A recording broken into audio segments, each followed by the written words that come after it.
সুনান আন নাসাই Islamic foundation ৪ নম্বর হাদিস অধ্যায় পবিত্রতা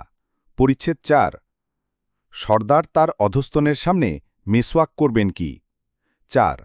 আমরো ইবনু আলী রাহমাতুল্লাহি আলাইহি আবু বুরদা রাহমাতুল্লাহি আলাইহি তার পিতা আবু মুসা রাদিয়াল্লাহু তাআলা আনহু থেকে বর্ণনা করেন তিনি বলেন আমি রাসূলুল্লাহ সাল্লাল্লাহু আলাইহি ওয়াসাল্লামের নিকট এলাম আমার সঙ্গে ছিল আশআরি গোত্রের দুজন লোক তাদের একজন ছিল আমার ডান দিকে আর অন্যজন ছিল আমার বাম দিকে রাসূলুল্লাহ সাল্লাল্লাহু আলাইহি ওয়াসাল্লাম তখন মেসওয়াক করছিলেন তারা উভয়ে তার কাছে কাজ চাইল আমি বললাম যিনি আপনাকে সত্য নবীরূপে পাঠিয়েছেন তার শপথ তাদের অন্তরে কি ছিল তা আমাকে অবগত করেনি আর আমিও বুঝতে পারিনি যে তারা কাজ চাইবে আমি তখন তার ঠোঁটের নিচে রাখা মেসওয়াকের দিকে লক্ষ্য করছিলাম তার ঠোঁট তখন উঁচু ছিল